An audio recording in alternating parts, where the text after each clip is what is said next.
Et je laisse la place aux questions. Voilà, j'ai beaucoup parlé, excusez-moi, ça a beaucoup dépassé. Alors, j'espère que ça vous a intéressé. Je vous laisse poser vos questions, s'il y en a.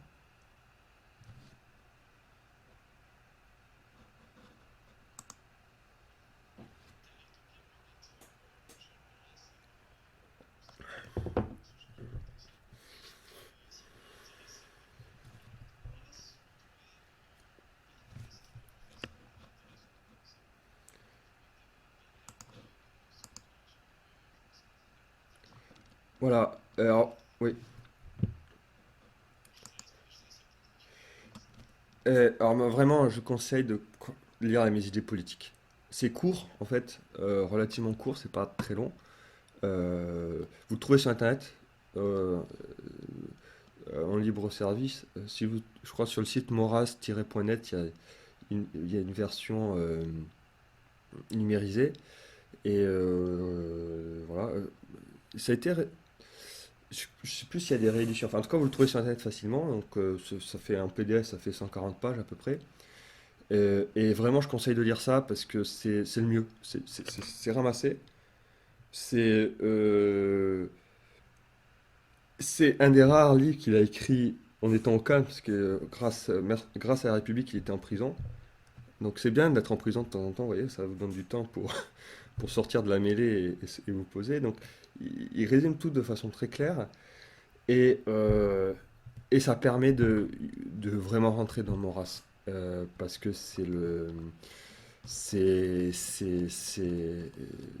pour connaître Maurras, il vaut mieux lire Maurras. Parce que voilà, c'est ça qui est intéressant. Ou sinon, si vous voulez d'autres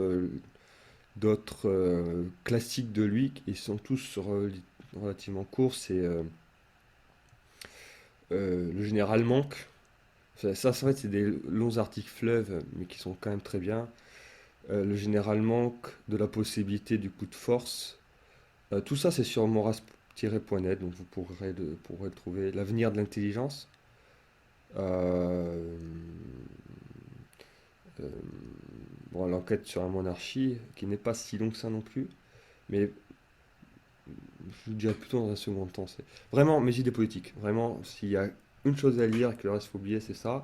Et après, il y a des petits articles comme de la possibilité du coup de force, généralement, que l'avenir de l'intelligence, qui sont courts aussi et qui sont fondateurs, hein, et qui montrent voilà, quelle est sa, vous voyez, comment il pense, qu'est-ce qu'il pense et comment il écrit. Après, je peux vous donner des conseils aussi de, de, de lecture sur lui, c'est pas, ou plutôt sur l'action française, si vous voulez connaître des choses, il y a des choses qui sont intéressantes aussi, hein. Mais voilà. Est-ce que vous voulez d'autres conseils bibliographiques ou...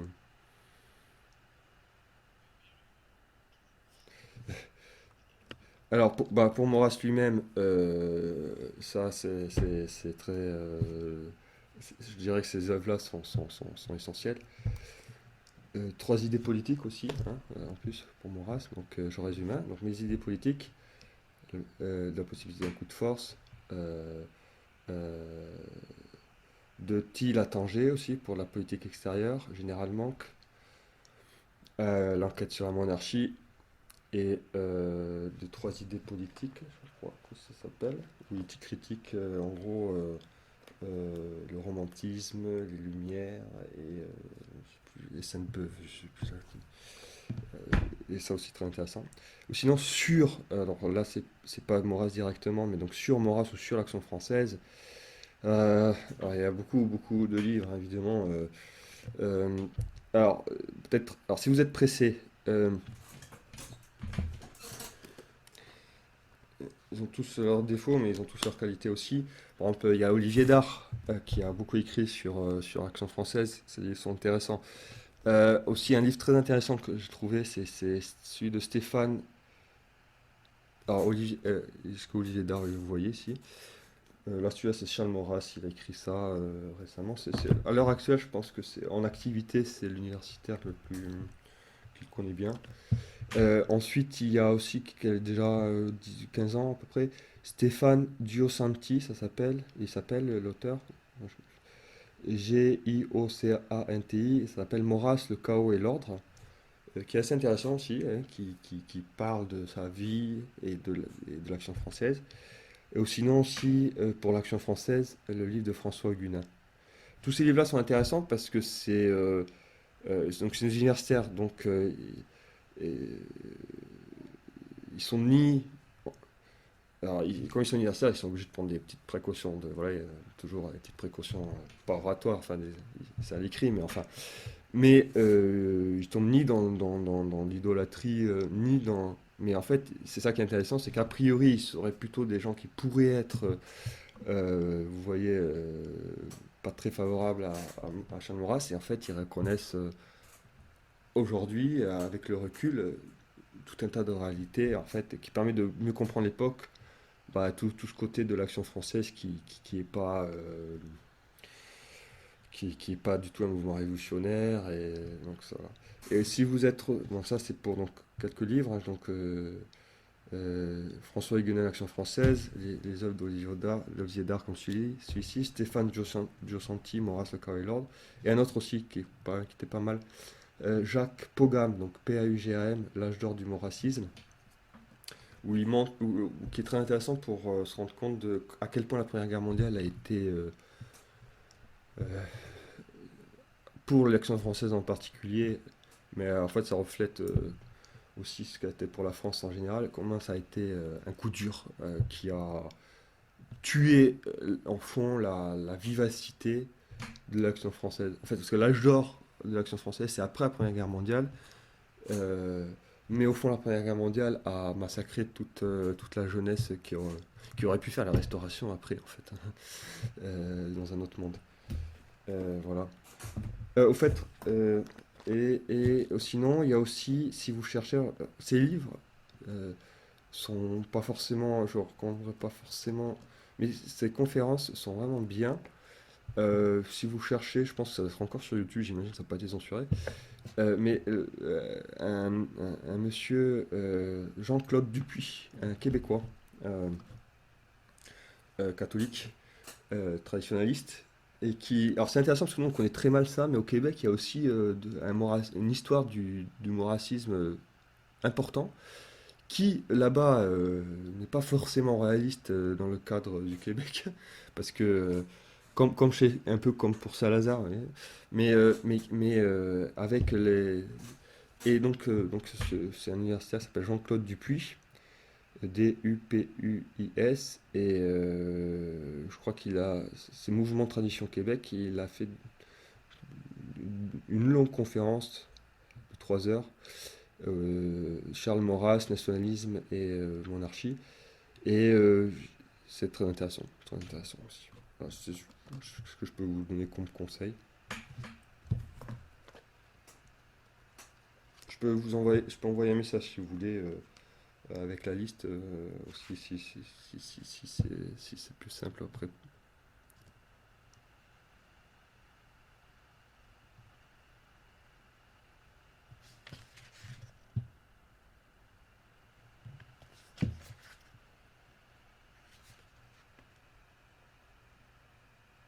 Est-ce que n'hésitez pas si vous avez d'autres questions sur vos dispositions. Je vous en prie. Oui, on vous entend.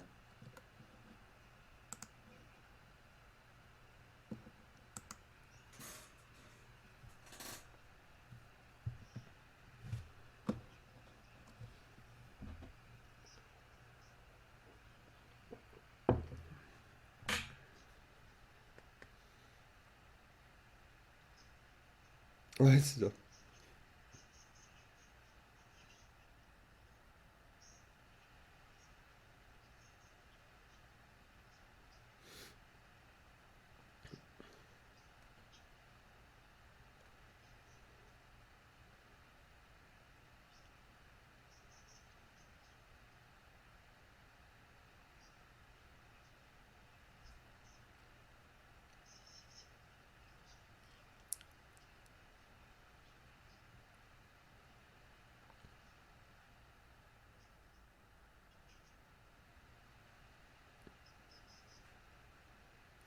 C'est c'est un top, oui, c'est un topos classique, oui. Des, oui, des œuvres de la littérature japonaise, ou même. Oui. Euh, oui, non, oui, enfin oui, non, c'est-à-dire que évidemment dans le monde païen, le respect de l'ennemi est quand même relativement limité puisqu'on l'écrase et comme tu viens de le dire.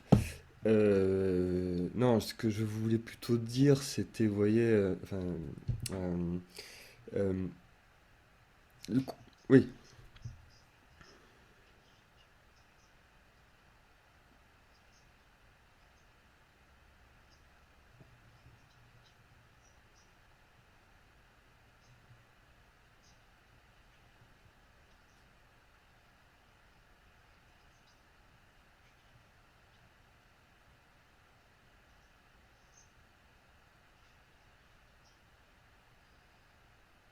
tout à fait,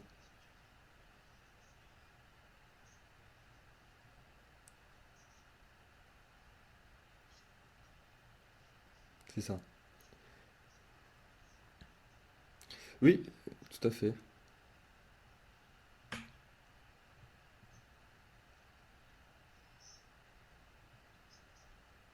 Voilà, c'est ça, tout à fait.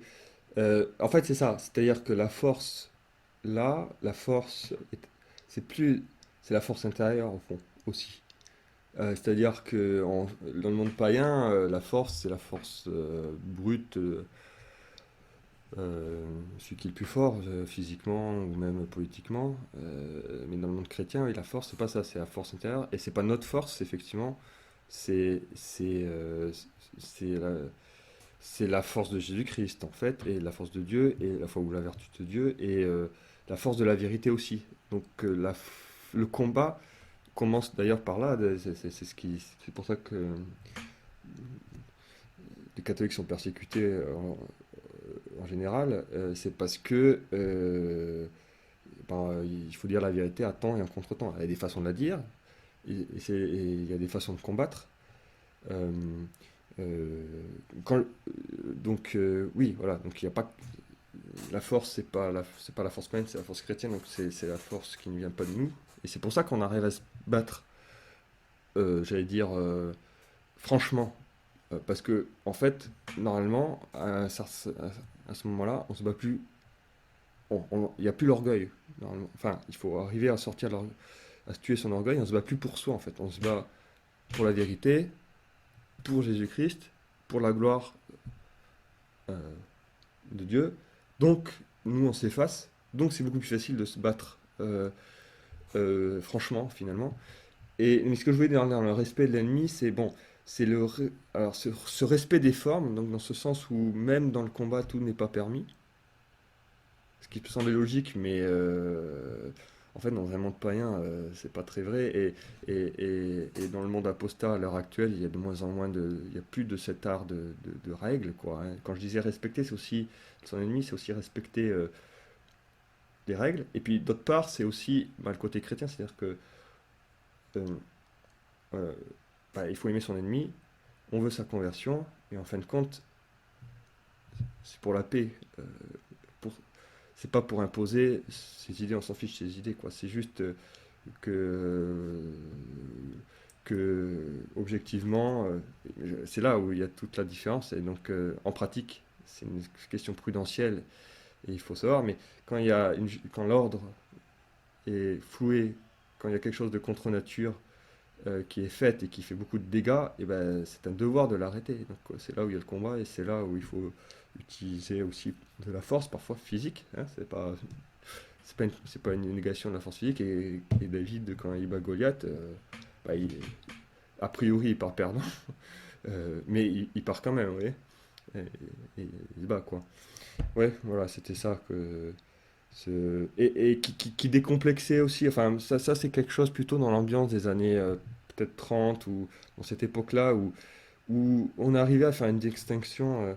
Alors peut-être que d'ailleurs c'était une faiblesse, j'en sais rien, mais où on arrivait à crever les abcès, et ça permettait aussi de repartir de façon. Ça ressemblait parfois plus à des disputes gauloises, j'allais dire, en famille, qui n'ont pas de conséquences. plus qu'une baston un jour où on se prend quelques bleus et puis bon, après, ça permet d'oublier et ça en permet de repartir sur des meilleures bases, quelque part. Alors que l'ambiance de la terreur aujourd'hui, on a l'impression qu'à chaque fois qu'il y a un conflit qui se met en place, ça va être le côté païen de l'extermination de l'ennemi en fait. Et on a, on a perdu ce côté bon enfant, j'allais dire. Et ça, c'est tragique. Et c'est parce que la société, effectivement, je pense, est déschristianisée. Donc, ce qui permettait d'avoir ce côté bon enfant, c'était le pardon. C'est-à-dire que quand on faisait quelque chose, déjà, on savait que c'était pas irrémédiable. Et ce qui explique la façon dont ça se passe dans le monde païen. Et pourquoi c'est aussi dur. Et pourquoi il n'y a pas de vague et personne ne dit rien. Parce qu'une fois qu'on a dit quelque chose, on devient impardonnable. Donc on est foutu, quoi. On se fait soit écraser, ou si on n'est pas écrasé, il faut écraser l'autre, parce que sinon c'est écrasé, quoi. C'est un peu... Donc pour éviter ça, il faut éviter tout conflit. Oui,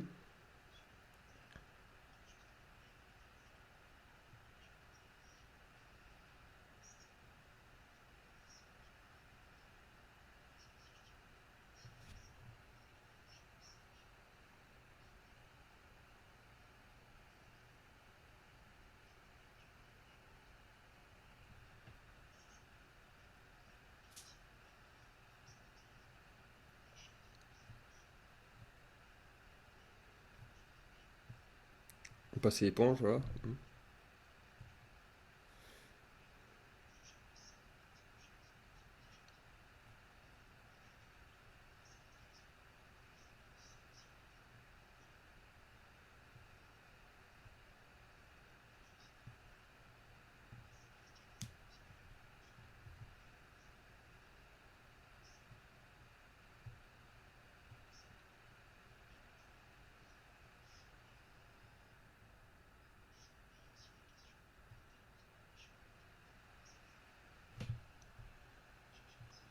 Ah non, je vois pas, pardon.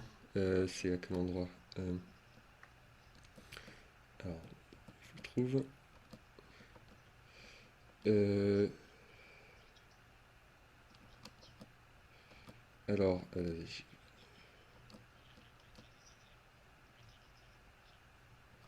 bah alors, oui,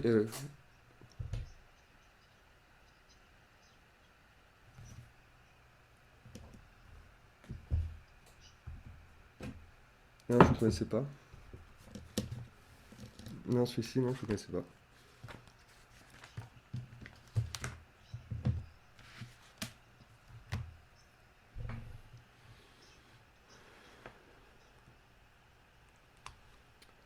Oui, tout à fait.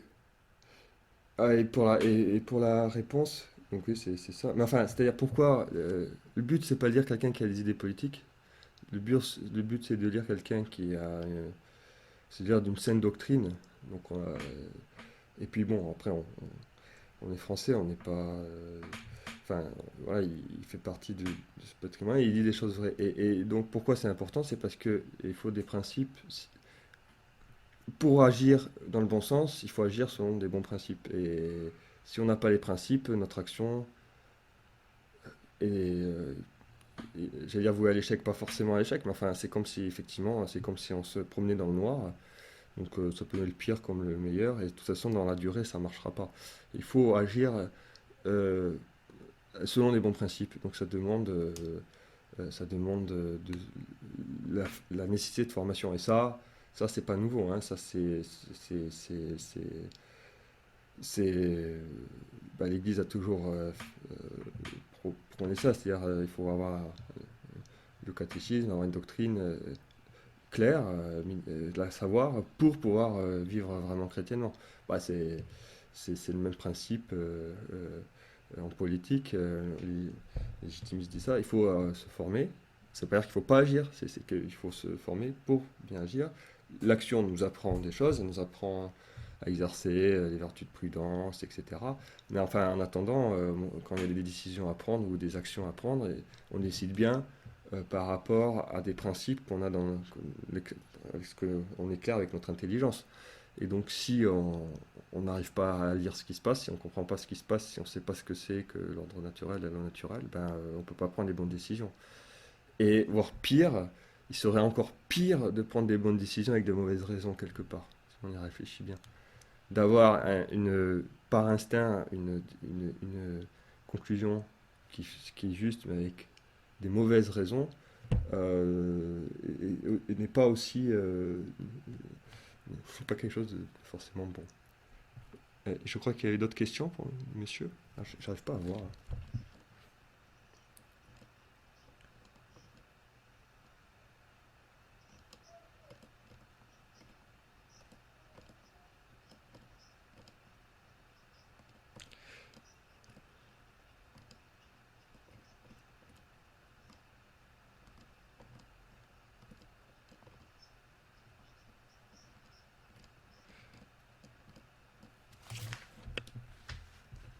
Euh,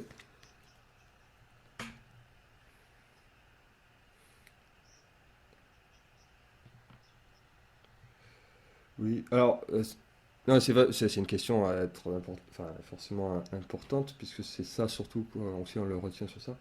Euh, oui, alors, moi, je voulais en parler, je n'avais pas le temps. Alors, il y a deux choses ou deux points. Euh, Premièrement, disons que, voilà, bon, ça c'est mon avis à la lecture de Maurras, mais si Maurras, évidemment ça n'existe pas quand on fait avec des si, voilà, mais si Maurras était né aujourd'hui, il serait légitimiste, je pense. Dans le sens, il ne soutiendrait pas les Orléans. Pourquoi il a soutenu les Orléans? En fait, il y a certaines personnes plus qui savent mieux que moi, je pense, qui sauraient répondre. Mais je pense qu'il y a deux choses. C'est que, premièrement, quand lui arrive en politique, euh, euh, il y a, en France, à cette époque, enfin, voilà, on est tous fils de notre époque. Euh, le légitimisme politique est quasiment inexistant et les, euh, les, euh, les rois légitimes sont les carlistes en Espagne et se battent en Espagne pour retrouver le trône. Donc, même si évidemment ils reconnaissaient, enfin, ils réaffirmaient leur droit au trône de France, mais à l'époque, d'un point de vue politique, et c'est là, et c'est effectivement la limite de Maurras fondamentale, c'est d'ailleurs ce que dit Salazar, qui était trop politique. C'est-à-dire qu'au bout d'un moment, quand on est politique, il faut que ça soit possible. Et qu'à l'époque, ça semblait impossible. Et il se trouve qu'à ce moment-là, au début, là, au moment, euh, l'entrée à Saint-Pie X, je ne sais plus lequel c'est, là, je crois oui, le ralliement, mais je veux dire, après, mais le prétendant orléaniste à cette époque-là, et en fait, quand on regarde dans l'enquête sur la monarchie, où il interroge l'enquête sur la monarchie, la doctrine elle-même qui prône, c'est légitimiste, en fait, contre-révolutionnaire en tout cas. Dans le sens où, contre-révolutionnaire, je veux dire, en dehors de la considération de qui est le roi légitime, la doctrine elle-même n'est pas l'orléanisme libéral de la monarchie de Juillet à cette époque-là, mais d'une sorte de pirouette de l'histoire qui vient alors, lui de Lauban, enfin, on peut connaît beaucoup mieux ces questions-là. D'ailleurs, on aura une conférence. Enfin, il va nous faire une conférence ici sur ça. Mais que c'est cette histoire du fusionnisme qui se passe après la mort du comte de Chambord, et où à ce moment-là, le prétendant orléaniste et les grandes figures de l'orléanisme adoptent une doctrine contre-révolutionnaire en ligne avec les encycliques de Saint-Pédis et compagnie. Au début, du moins, après, ça part, dans les années 30, tout ça, ça part complètement n'importe comment. Mais après, donc ça, c'est un aspect, enfin, donc deux aspects, hein, la faiblesse du légitimisme politique à l'époque, le fait que le prétendant orléaniste, au moment où Maurras, euh, finalement, commence sa carrière politique, est contre-révolutionnaire et semble la seule possibilité politique possible de la monarchie. Donc c'est pas des raisons très fondamentales en fait, hein. Je sais pas rechercher. Et troisième chose, et ça c'est aussi une sorte le gros problème de cette époque, c'est ce nationalisme exacerbé qui faisait que même s'il allait pas, qu'on n'arrivait pas à imaginer à cette époque, hein, qu'on considérait en fait que qu'un Bourbon espagnol était un étranger, la plupart des gens.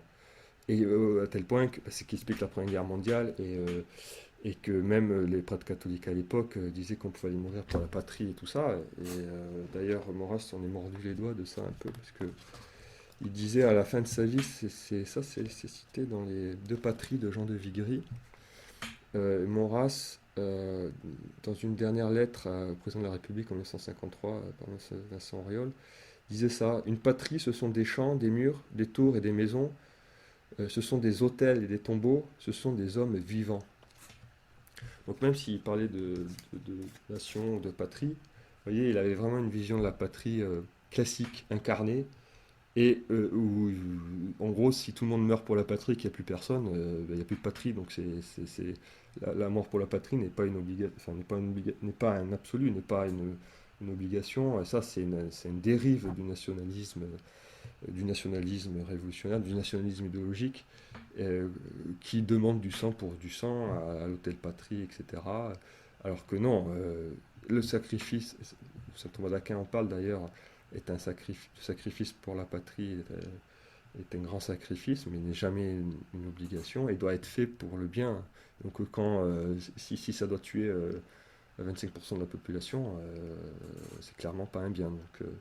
Et à la fin de sa vie, il reconnaît ça par exemple. Voilà.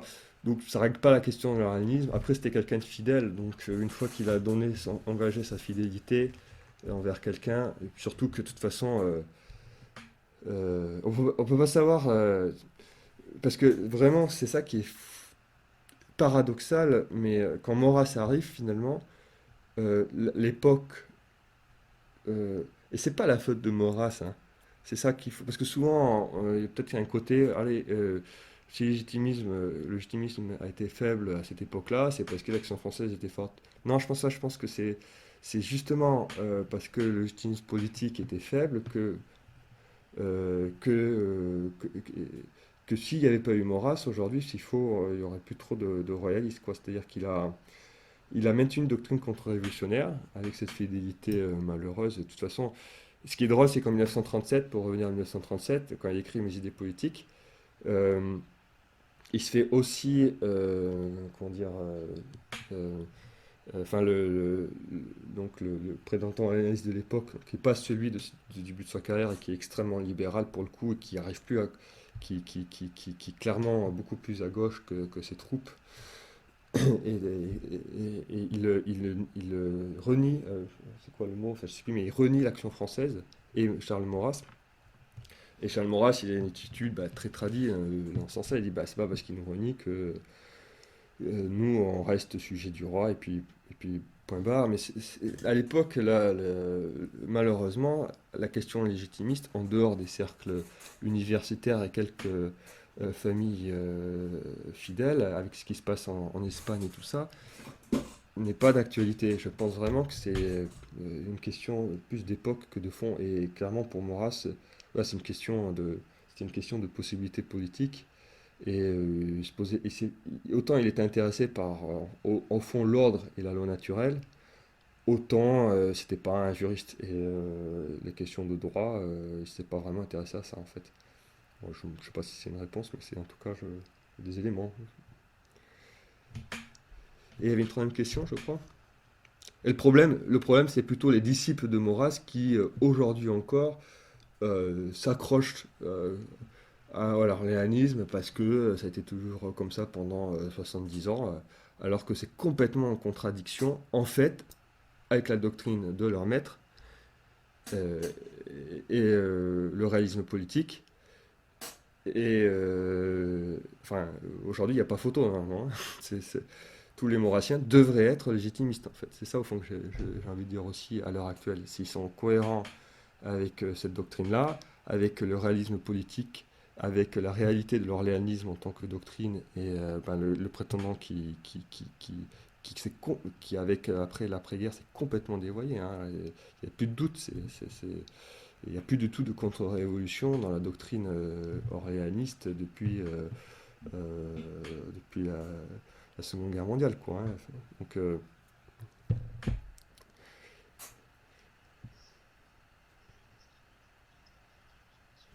Bonsoir.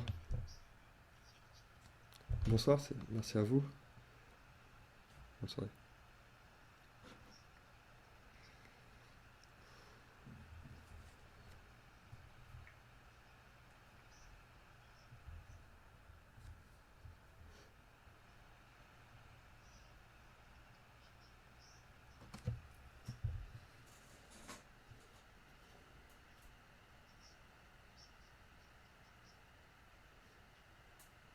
Non, bah, évidemment,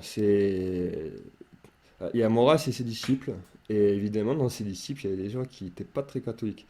Après, ce qui est intéressant de voir, bon, là aussi, il y a un aspect d'époque qui peut se retrouver parfois même chez les clercs. C'est ça qui est très paradoxal, c'est que il, il faut se souvenir que la fin, ça c'est très paradoxal quand même, hein, parce que la fin du 19e siècle, enfin, disons, depuis le milieu du 19e jusqu'à la fin du 19e et les persécutions anticléricales, il y a un vrai retour au catholicisme vivace, hein, très fort. Il y a des apparitions de Notre-Dame à Lourdes, à la Salette, à Pontmain. Les gens sont très catholiques en fait. La société redevient beaucoup plus catholique que ce qu'elle était à la veille de la Révolution française dans un certain sens. Hein, je veux dire, dans le climat. Euh,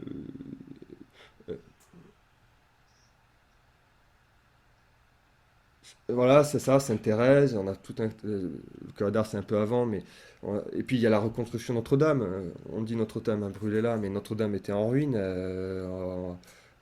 Après la Révolution, elle a été reconstruite à la fin du... Enfin, en ruine, peut-être pas. Hein.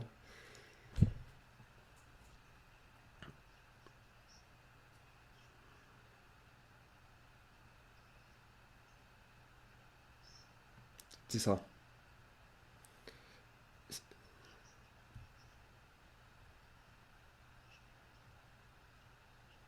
exactement.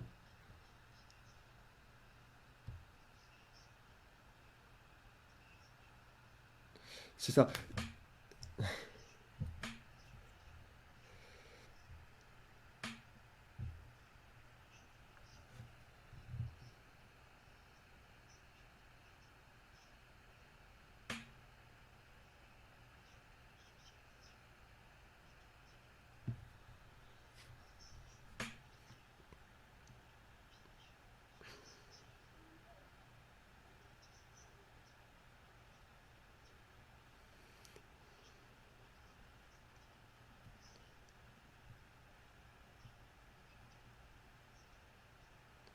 C'est exact, exact.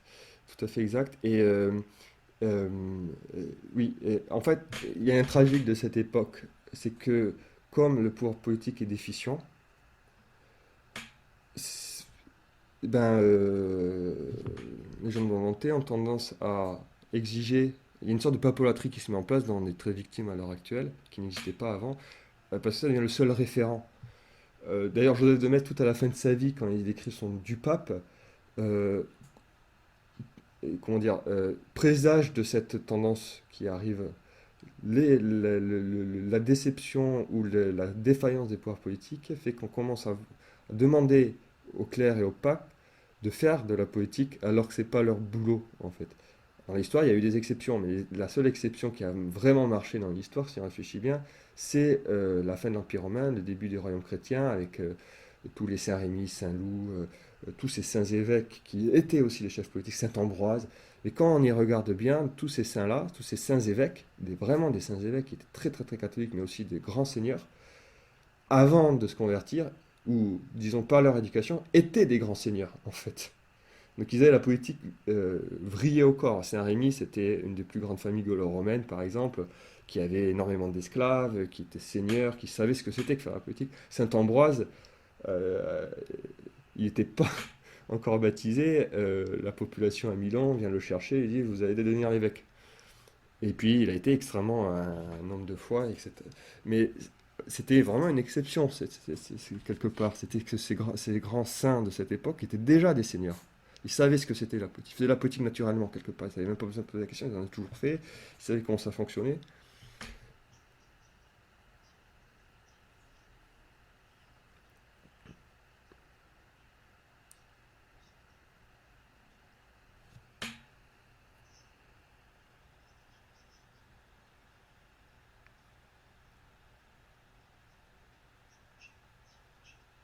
C'est ça, c'est ça.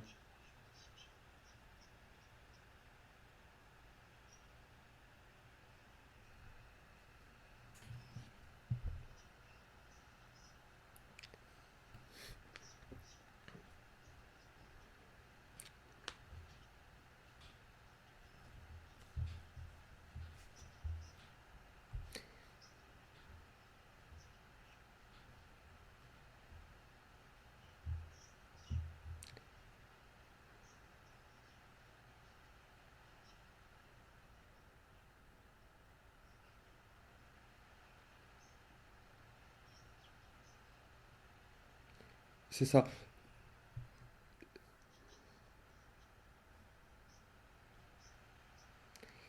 C'est vrai, c'est tout à fait vrai. C'est la question de le lien, mais aussi la fusion. C'était la conférence que j'avais pu faire juste avant les vacances, je pense. Et effectivement, dans le monde païen, il y a une fusion du religieux et du temporel et du spirituel, enfin du religieux et de la politique. Et la doctrine chrétienne arrive et fait cette distinction. Mais cette distinction, elle est, elle s'épanouit peut-être plus tard, mais dès le départ, elle y est en fait. Et, les rois mérovingiens, par exemple, ils restaient très sacrés, vous voyez, mais c'est pas les évêques qui dirigeaient. Et le fait que les évêques dirigeaient était aussi, ils n'ont pas cherché à diriger. Ce qui est intéressant, c'est que c'était vraiment une faillite du pouvoir politique. La Rome qui s'écroule, il n'y a plus personne en fait qui veut diriger. Donc les évêques prennent aussi la direction politique. Mais même après au Moyen Âge, quand on a des évêques qui sont aussi seigneurs, la distinction était toujours euh, et quelque part, la modernité, on revient à un mode païen de fusion du religieux et du politique. Et oui, tout à fait.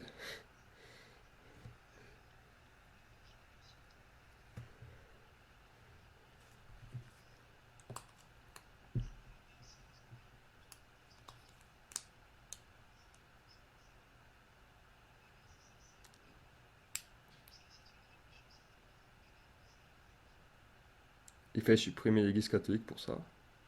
Parce que c'est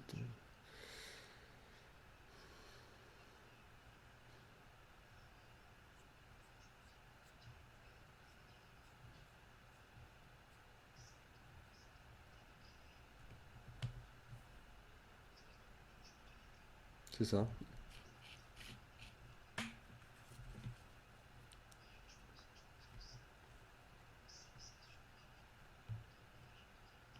C'est ça. C'est ça.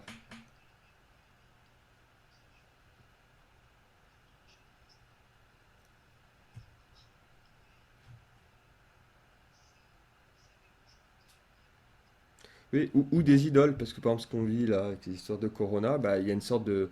C'est de nouveau rite païen quelque part. Il y a le rite de passage de la vaccination, les tabous sociaux du masque, oui. Il y a une sorte de.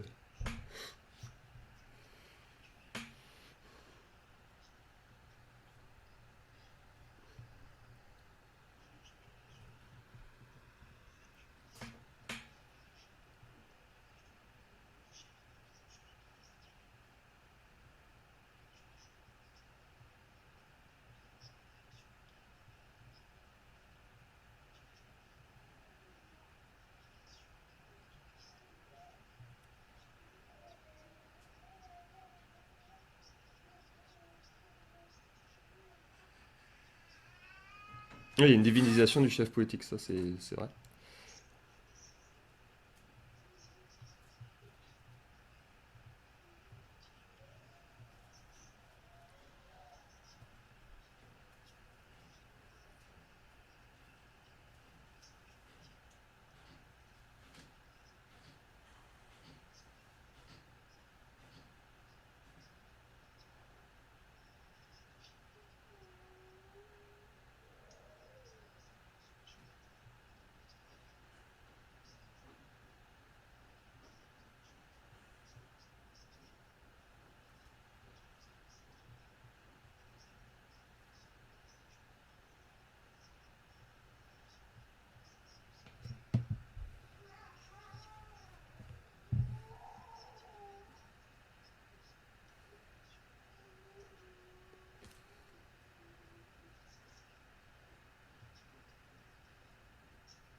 Ça. Et toutes les persécutions chrétiennes, bah, au Japon, c'est exactement ce qui se passe. Et c'est sur ce type-là qu'il y a la persécution, quoi. C'est on reconnaît la divinité du pouvoir politique ou pas, et en fonction de ça, on tue les chrétiens.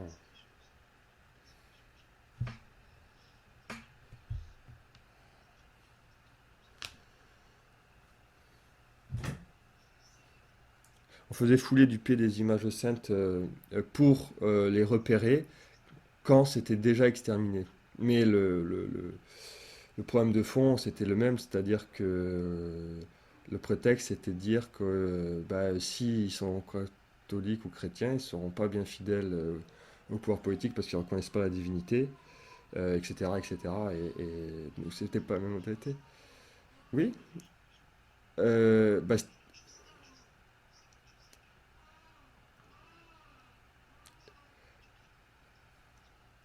voilà.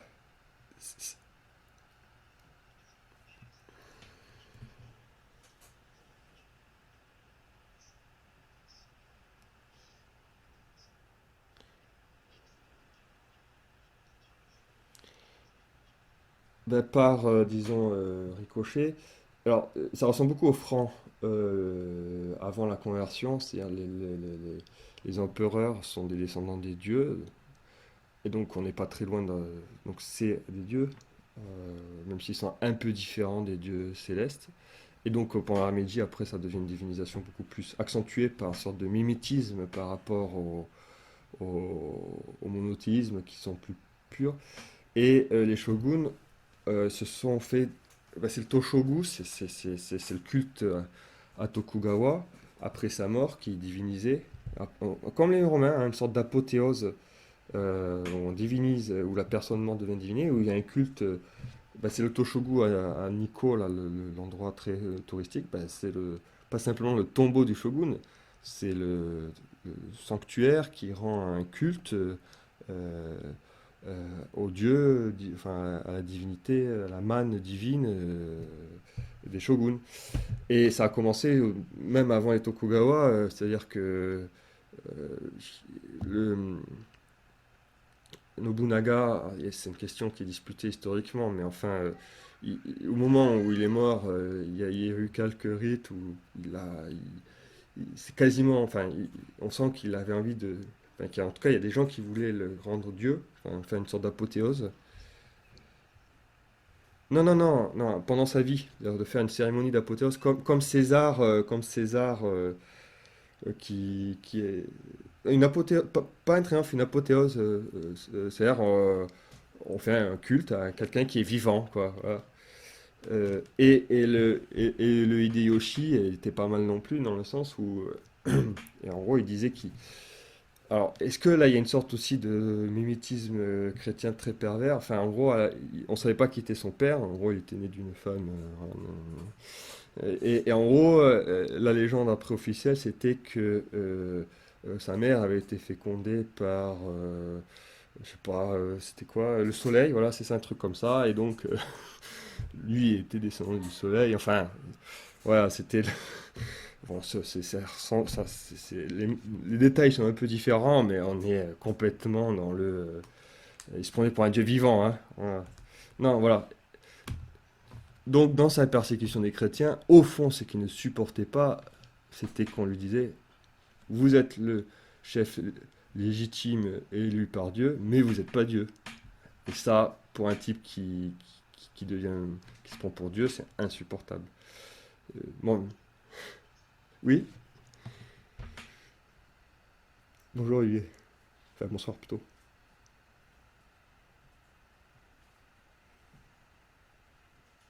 Et juste pour peut-être finir sur la question précédente, sur le tragique là, de cette papolatrie et de cette socialisation, c'est qu'il y a aussi une sorte de paradoxe, c'est que Saint-Pédis qui a finalement retardé Vatican II, enfin il aurait pu l'empêcher, mais qui a été la contre-révolution dans l'Église à la tête, le pendant politique en France, ça a été un peu Maurras, sauf qu'ils n'étaient pas, qu'ils étaient pas en position d'autorité. Ça, c'est une part du tragique. Et l'autre part du tragique, c'est effectivement, c'est bah, mal, politiquement, euh, bah voilà, le ralliement, la condamnation de l'Action française qui a été catastrophique, euh, ça a eu des conséquences politiques immenses. Voilà, c'était pas, mais bon, après, c'est facile de le constater. Après, à l'époque, mis dans l'époque, je pense que c'était très compliqué, très compliqué.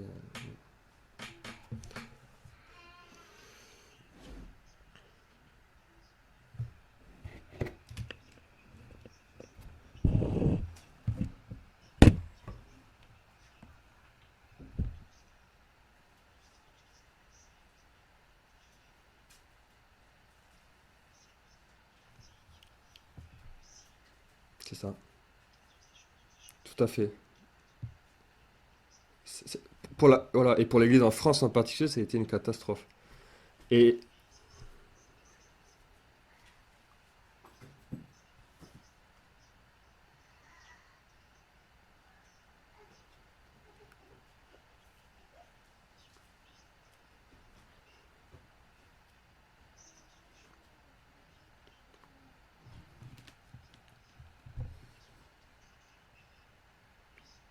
sa politique a été, il a pas fait une bonne politique pour la France, ça c'est clair. Ouais.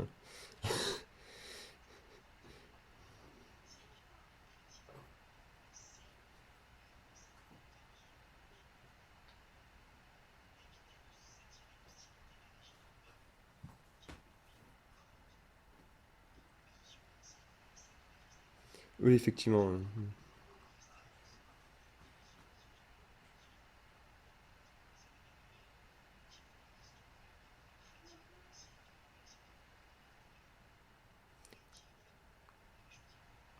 Voilà. Et côté vendéen, c'est-à-dire qu'il résistait, c'est-à-dire que le gouvernement avait commencé les persécutions, et il y en a qui ont décidé de résister, comme les Vendéens. C'est pas eux qui ont démarré les hostilités, hein. Pourtant. Voilà, c'est ça, c'est ça.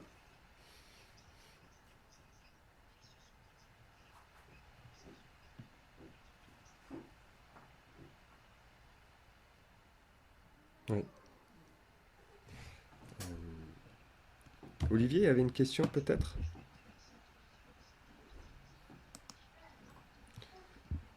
Oui, je pense que c'est plus tardif, c'est pas Léon XIII, hein.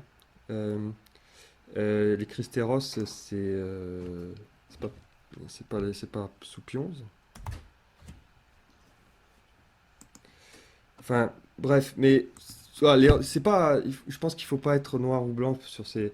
Léon XIII a été un grand pape, a fait de grandes encycliques, mais dans sa politique, par exemple, qu'il a fait à ralliement, je pense qu'il s'en est plus tard voulu, d'une part, mais d'autre part, il n'a pas forcément fait la même politique, par exemple, pour l'Italie, il faisait pas du tout la même politique, parce qu'il connaissait mal la France. Voilà. Ce qu'il faut surtout, c'est pas ça qui est, enfin plus que ça, ce qui je pense qui est important, c'est le vrai problème là-dedans, c'est d'avoir trop exigé du pape.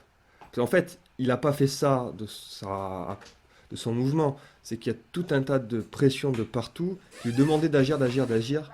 Donc il a agi et forcément, on peut pas tout connaître. Donc pour ça, on agit aussi sur conseil de gens. Et c'était des très mauvais conseils. Et quelque part, ce qui est très intéressant, c'est comment il y a Pidis et où il y a Maurras de la première action française, ils marchent la main dans la main. Maurras a été celui qui a permis la condamnation du Sillon, qui était le fer de lance justement de cette démocratie libérale chrétienne, etc. Euh, euh, et malgré des pressions qui voulaient faire condamner Maurras pour des raisons politiques, Saint, Saint-Pédis a enterré ça.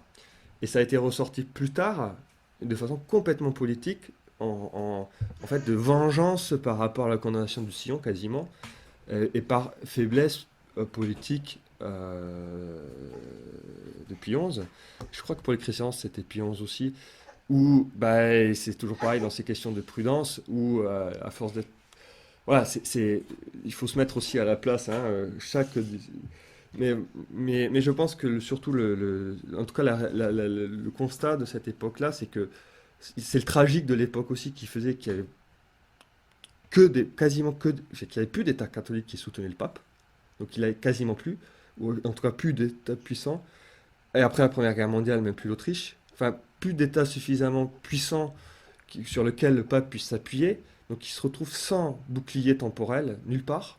Alors, ni en Italie qui a été volé en 1870, il faut quand même pas s'oublier que la suppression des États du pape a été une sorte d'agression, enfin, ça donnait une stabilité, vous voyez, une indépendance au pape matériel. Donc il était moins dépendant de décisions et des pressions de force des autres États, puisqu'il avait son propre État. Avec la suppression de ça, ça l'affaiblit énormément. La disparition de quasiment tous les États puissants catholiques. Et donc, tout le monde, d'une part, il y a ce tragique où il n'y a plus d'État catholique sur lequel compter, et d'autre part, où tous les catholiques se tournent vers le pape, parce que c'est la seule personne vers qui ils arrivent à se tourner, et leur dit qu'est-ce qu'il faut qu'on fasse, mais politiquement. Et donc, il y a une sorte de tragique de l'époque. Je sais pas, on ne peut pas refaire l'histoire, mais en tout cas, ça explique beaucoup de choses sur ce qui se passe à l'heure actuelle, en particulier la popolatrie, et aussi, ça permet de nous, je pense, pour l'avenir, de comprendre la relation de la politique à la religion. C'est que les deux sont nécessaires. Les deux, on peut pas que c'est les deux. Voilà, c'est la doctrine chrétienne telle qu'elle est. Il y a des rois très chrétiens qui sont laïcs, qui sont sacrés, qui s'agenouillent à l'autel, qui protègent le pape, qui sont l'épée et le bouclier, et le pape déclare. Et ce qui n'empêche pas au roi de prendre des évêques comme conseillers, de leur donner des missions politiques. Ça n'empêche pas des évêques d'être seigneurs, ça n'empêche pas le pape d'être roi dans ses États, mais c'est un n'empêche pas, c'est pas le pape, c'est pas la popolatrie, c'est pas la théocratie, et c'est pas le gouvernement des clercs, pas du tout, justement, ça n'a jamais été le gouvernement des clercs, et c'est les clercs qui n'en voulaient pas d'ailleurs. Et là, à cette époque tragique de la fin du 19e siècle et du 20e siècle, il y a tout qui, tout qui se trouble. Et finalement, après la guerre, effectivement, avec Vatican II, c'est l'explosion des digues. Et puis, on est dans le, dé- dans le désordre et, et où plus personne n'est à sa place, voilà, finalement. Avec des pouvoirs illégitimes, mauvais, qui mettent du désordre et qui font des choses contre nature, et la plupart des gens qui n'ont plus conscience de l'ordre naturel, mais qui n'ont plus conscience de l'ordre surnaturel, ou même beaucoup de clercs ne savent plus très bien selon la doctrine, est la place de la société parfaite de l'Église et de la société parfaite de la société politique, enfin de l'État, comme on dit. Voilà. Donc c'est à nous d'avoir les idées claires déjà. Et puis je pense qu'au moins l'avantage, c'est que vu toutes les conséquences qu'il y a, on est obligé de sortir de ce tragique. Et que quelque part, dans le malheur qu'on a, on a la chance de ne plus avoir ces illusions. Parce que si tout ça a été, si ce tragique s'est mis en place, c'est que justement, la société était encore très catholique à l'époque. Donc même si on racontait des choses très erronées, on faisait des actions très fausses, la société catholique pouvait rattraper le coup, donc c'était pas trop les conséquences étaient limitées. Alors sauf qu'après quand ça explose avec les guerres mondiales, alors là ça fait très mal. Mais on voyait pas forcément toutes les conséquences des doctrines délétères et des actions qui se fondaient sur cette doctrine. Alors qu'aujourd'hui, ça saute aux yeux, quoi. Suffit. Allez, voilà. Est-ce qu'il y a d'autres questions? Olivier, je sais plus, je crois qu'il y a une question, mais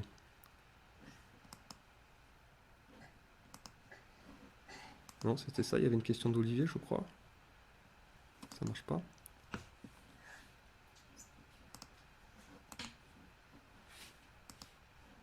Ah, Olivier? Ah oui, c'est bon, nous entendons.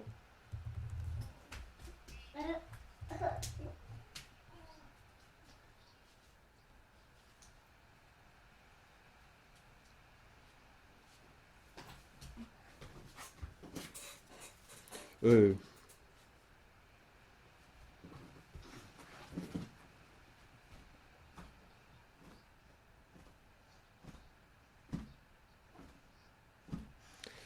oui, oui, oui. Effectivement, oui, oui, j'aurais pu conclure comme ça.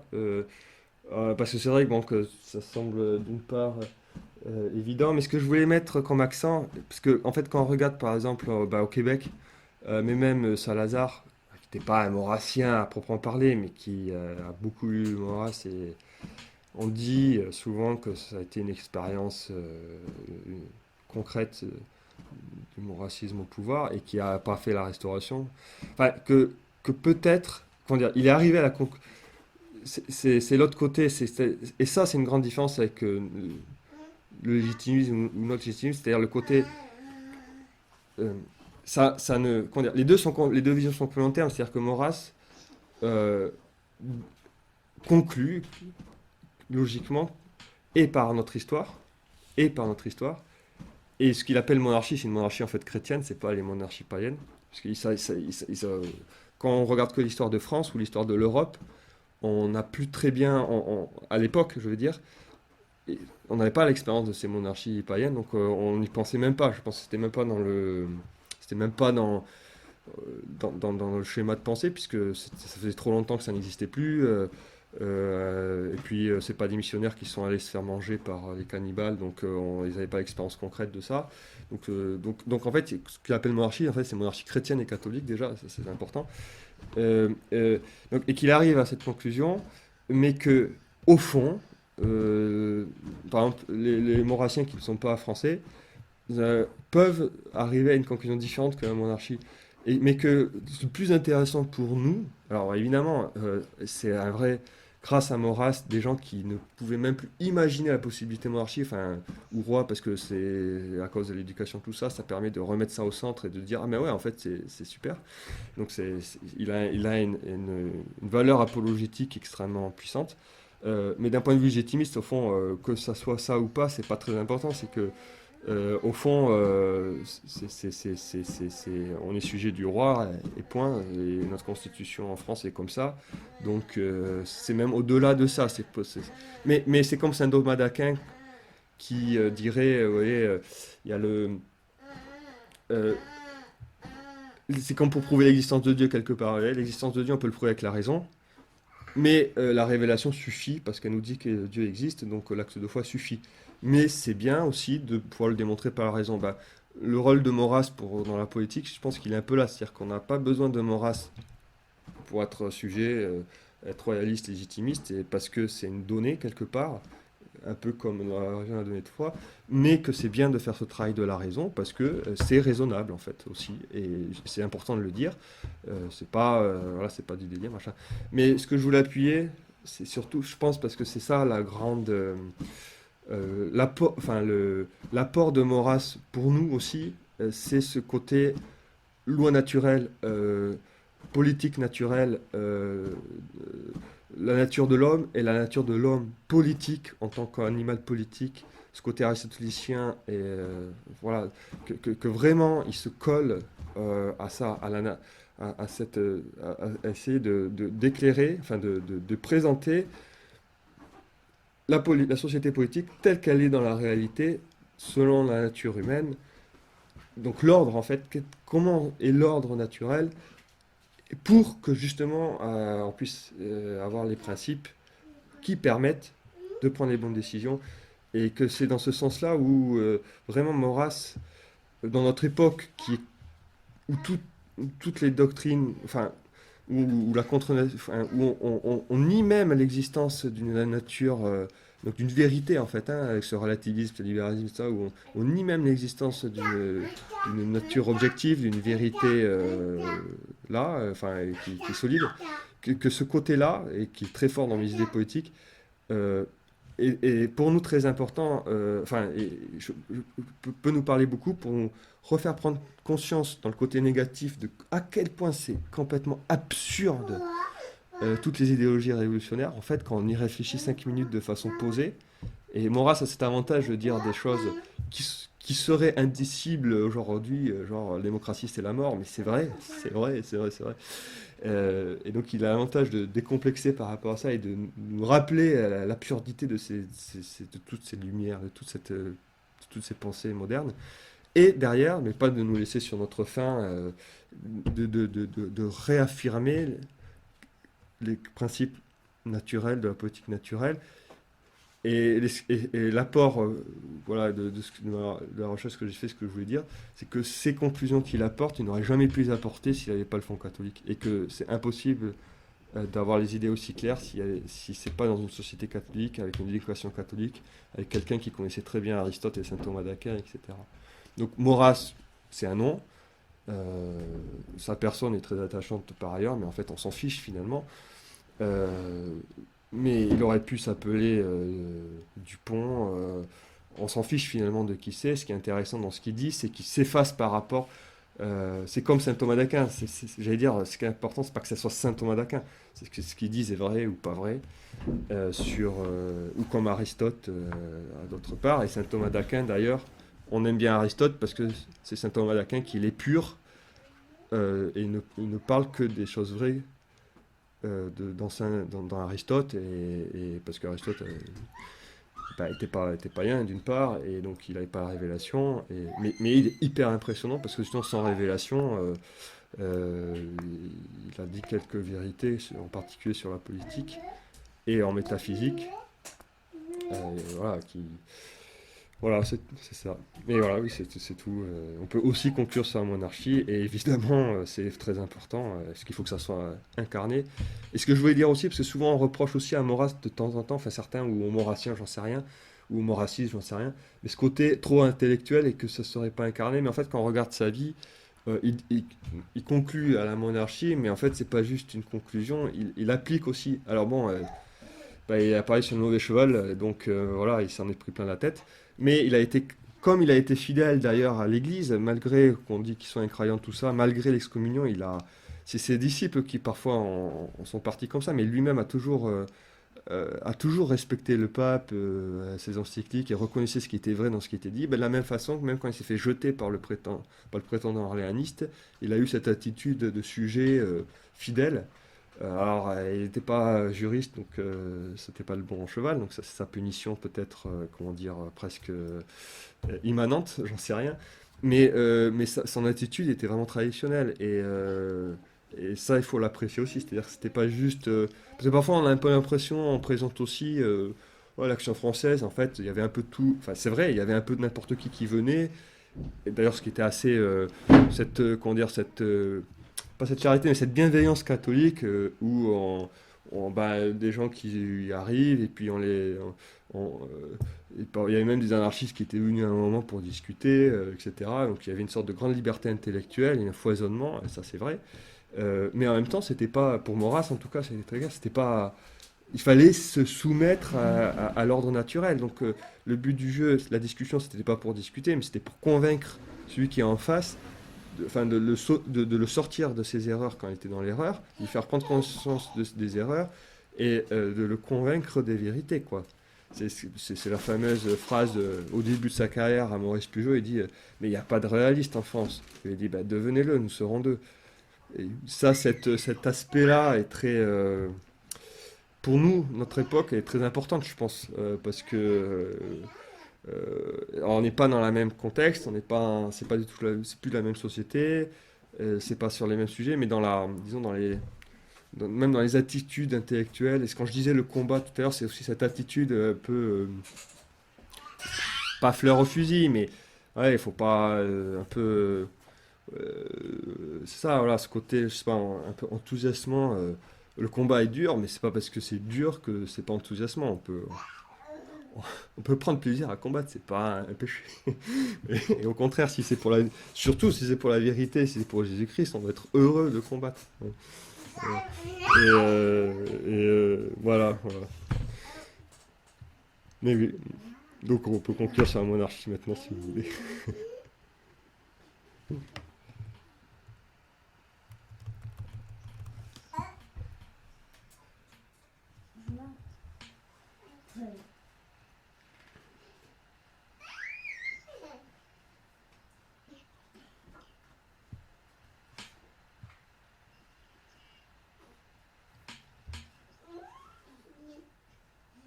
Un facteur d'ordre.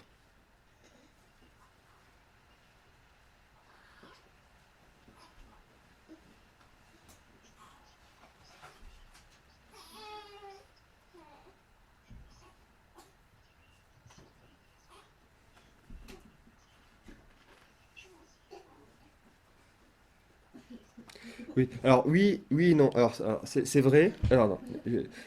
Dans ses textes de jeunesse, enfin, en fait, il a un raisonnement politique, c'est ça le truc. Donc, il parle jamais de révélation. Donc, on ne sait pas ce qu'il pense sur la révélation. C'est ça le grand, le fond du fond. C'est que à leur époque, et c'est aussi une sorte de, il y a un côté d'époque, c'est-à-dire que il y avait, vous savez, cette sorte qu'on a toujours aujourd'hui, mais qui est en train heureusement de disparaître, je pense pour la jeune génération et nous autres convertis, etc. Mais il y avait cet aspect de sorte de pas de pruderie, mais hein, on parle pas de la foi en public, vous voyez, un truc comme ça un peu. Et donc lui se borne à une discussion politique, et donc dans son analyse politique, donc il y a ce côté, bon ça a toujours été français, donc finalement il y a un côté très apologétique dans son œuvre. Hein. Lui c'est d'abord un, il écrit des articles de journaux en fait, c'est pas vraiment un doctrinal, c'est pas en vrai. Il se bat au quotidien dans son journal pour convaincre les gens en face. Donc, il utilise tous les moyens apologétiques possibles. Et par définition, quand on fait des combats apologétiques et polémiques, comme beaucoup d'apologétiques chrétiens dans les premiers siècles, bah, parfois on exagère un peu quand même, on va un peu trop loin. Et donc, dans son argument politique, c'est pour l'Église, c'est bon, évidemment, ça a toujours été français, donc ça c'est vrai, mais surtout, c'est plus que ça encore, ce qu'on dit, c'est euh, il y a que, et ça il le dit très clairement, j'ai oublié le texte, dans un de ses textes un peu de jeunesse, il n'y a que l'Église catholique qui peut, qui protège l'ordre naturel. Et là, après, il dit plus rien. Et sous-entendu, peut-être que c'est pas parce que c'est pas à cause de la doctrine catholique, peut-être que c'est juste à cause de l'histoire. Il parle pas des raisons. Mais enfin, il dit ça. Et c'était un côté apologétique, en gros, pour tous ceux qui étaient anticléricaux, mais de bonne volonté, de leur dire, mais arrêtez d'être anticléricaux, en fait. Il s'adressait un peu à ça. Mais sur le fond, en fait, il n'a jamais parlé de sa position par rapport à tout ça. Et c'est la raison.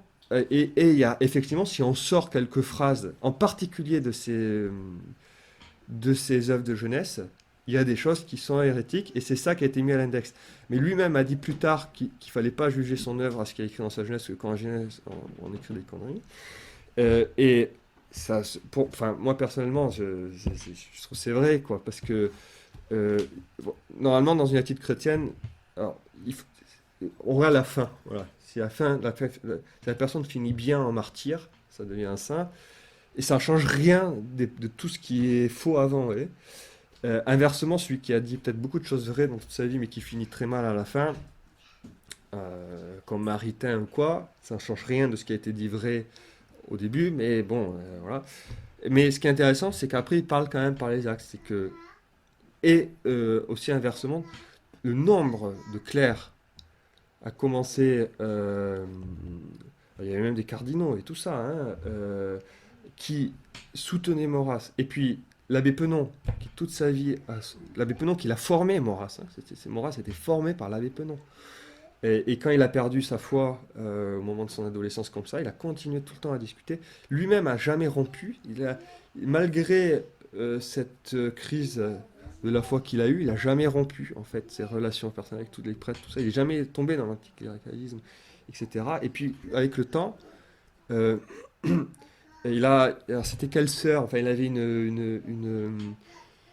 un échange avec je sais plus quelle sœur dans un couvent pratiquement à partir des années 30 de façon suivie tout le temps jusqu'à la fin de sa vie, et puis il a fini dans les sacrements.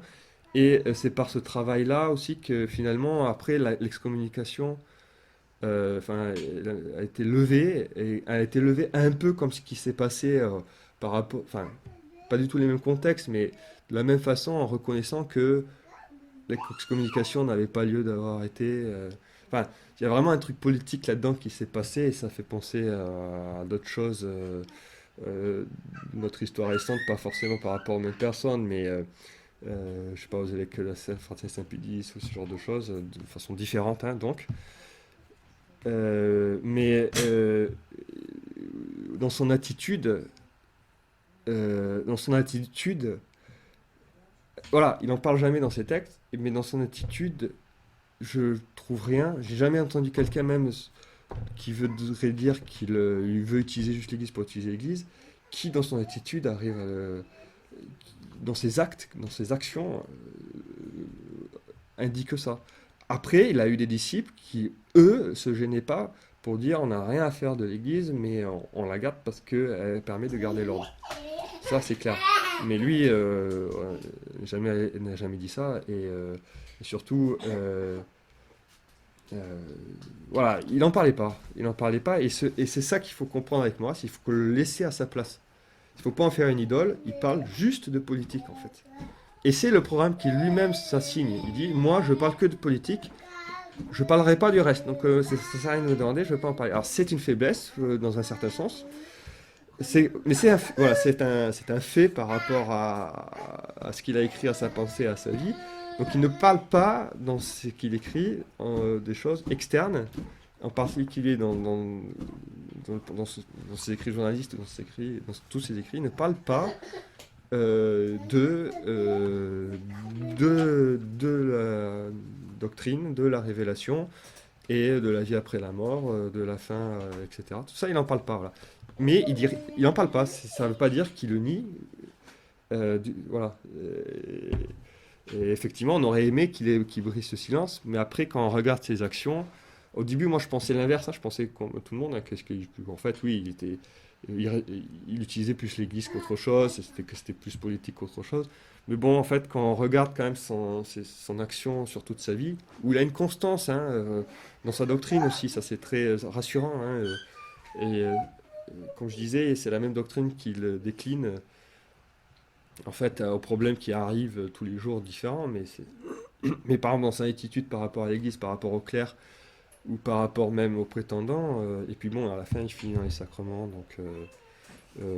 Voilà, je sais pas. Après, il faudrait faire des recherches archivistiques pour savoir si quand il allait à la messe, quand il n'allait pas à la messe, à partir de quel moment il a recommencé à la messe ou pas, s'il allait au sacrement. Parce qu'au fond, c'est ça qui permettrait de savoir de façon plus affirmative sa vie de la foi. Mais finalement, en tout cas dans notre combat politique, légitimiste et pour les principes, tout ça, ça nous intéresse pas tellement. Effectivement, de façon personnelle, moi j'aimerais bien savoir.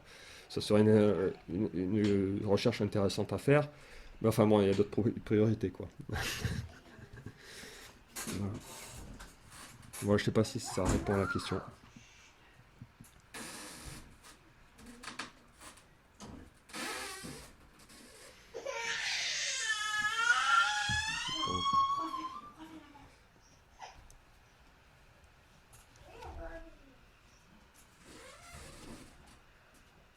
Oui. Ah oui, ça aussi on en sort à chaque fois. Vous savez, euh,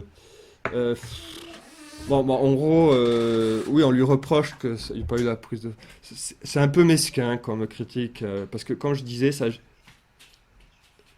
Non, mais oui, que penser son attitude? Parce c'est ça, je veux dire, je veux dire, c'est ce qu'on le ressort à chaque fois pour effectivement dire, oui, mais en fait, c'est un, quand il y a la possibilité, il la prenait pas finalement. Bon, en fait, c'était pas, comme je disais, c'était effectivement pas.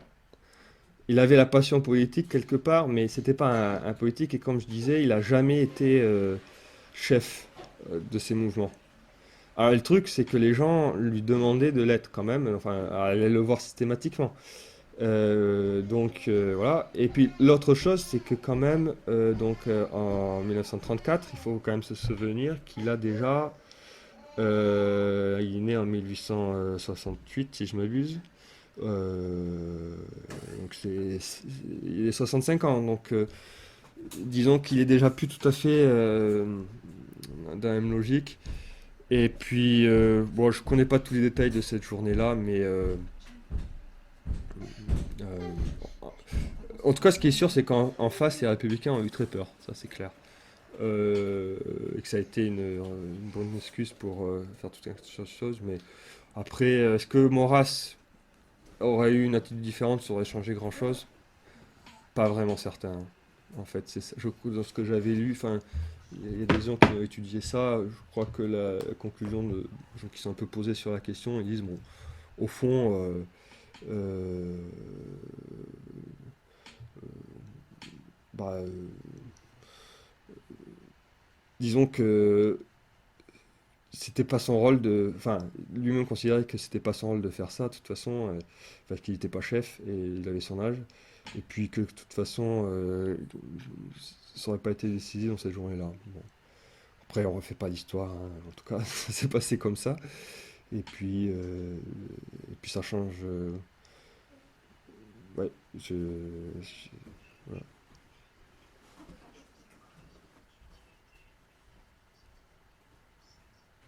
exact.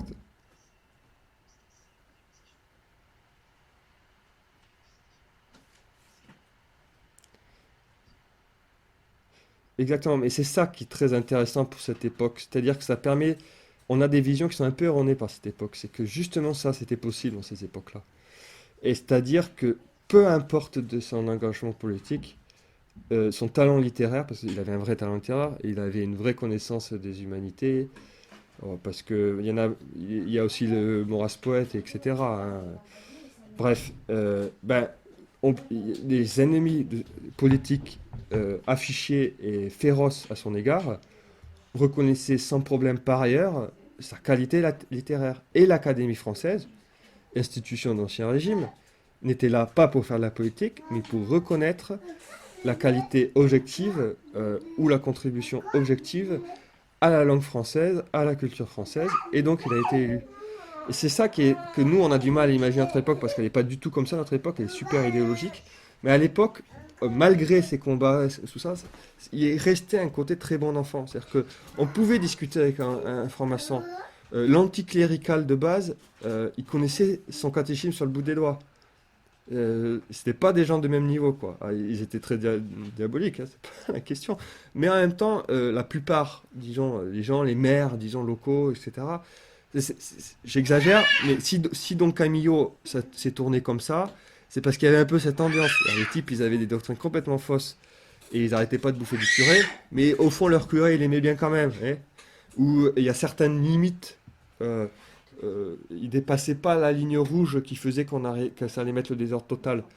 Alors, le problème de ça, c'est que, enfin, je veux dire, en face, le régime était pourri et ça empêchait la France, enfin, de prendre toutes les décisions qu'elle aurait dû prendre en politique extérieure, par exemple. Et donc, à chaque fois, elle était à la remorque de l'Angleterre. Enfin, c'est tout ce que dénonce l'Action française, aussi Bainville à l'époque, et qui est complètement vrai. C'est que depuis la Révolution française, mais c'est encore plus vrai avec la Troisième République, la disparition de la France en tant qu'entité politique, qui prend des décisions politiques, non pas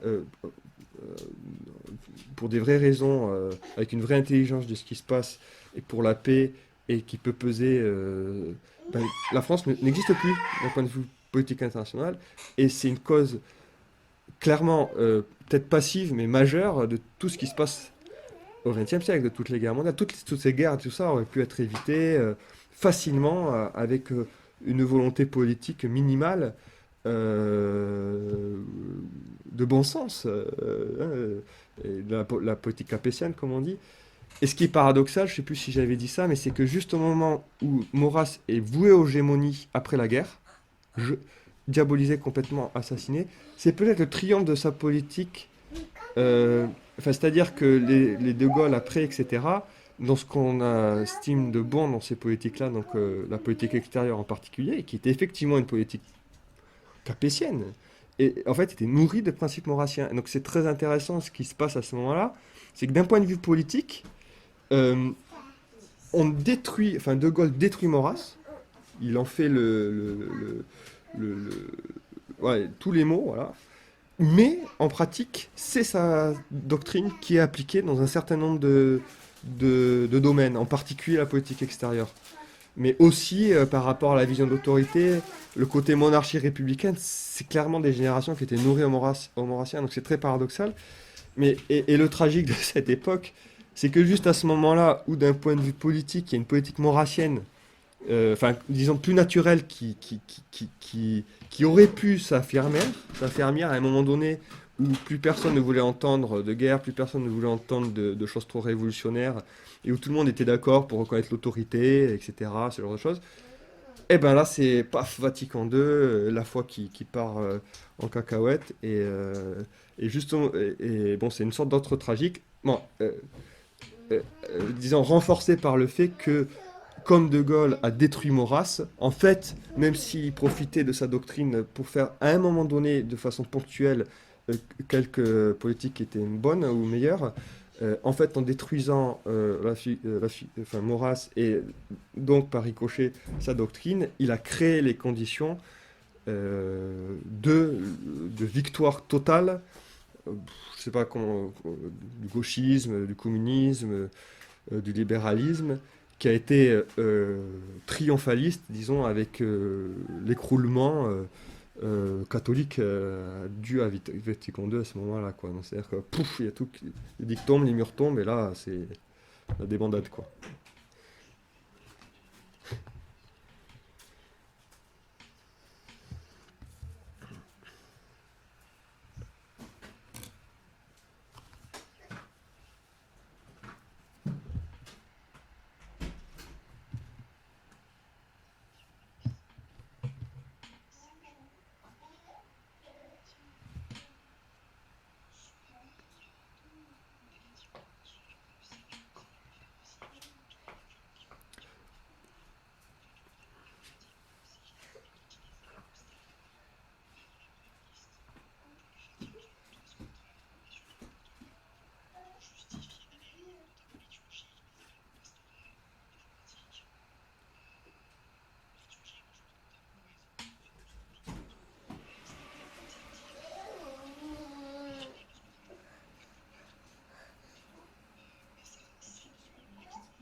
Non, il est pas.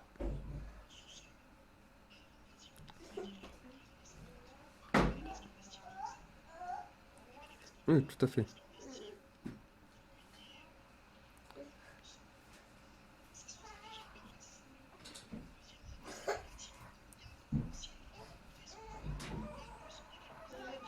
Un peu. Non, non, non, mais là, viens là. Pardon, hein, un peu bouillant.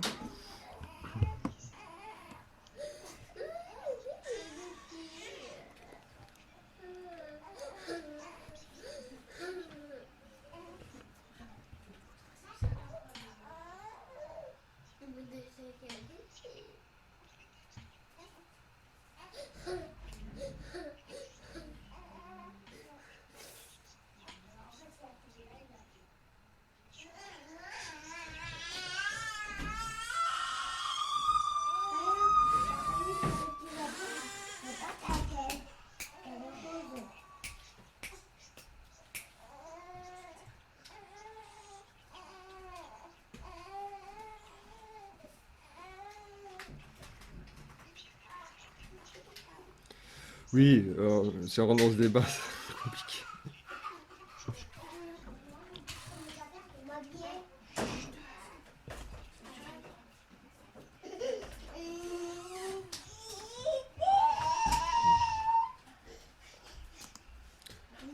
Remets-les dans la chambre. Tous dans la chambre. Dans la chambre.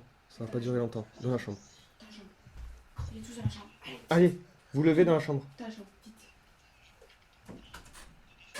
Dépêchez-vous. Dépêchez-vous. Dans la chambre. Tout de suite. Dépêchez-vous. Marc, tu viens dans la chambre. Dépêche-toi. Dépêche-toi.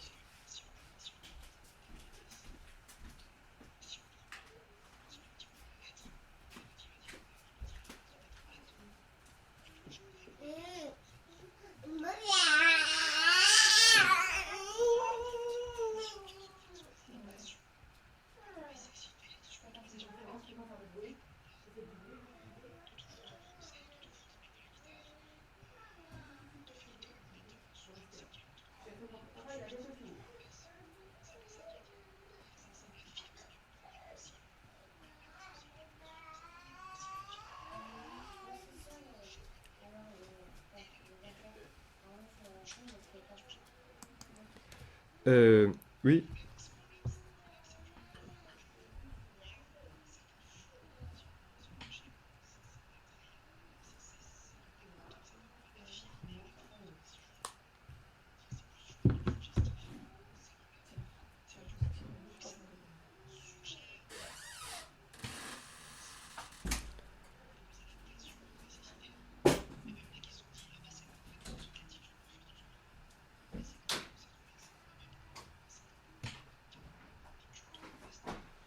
Oui, c'est ça.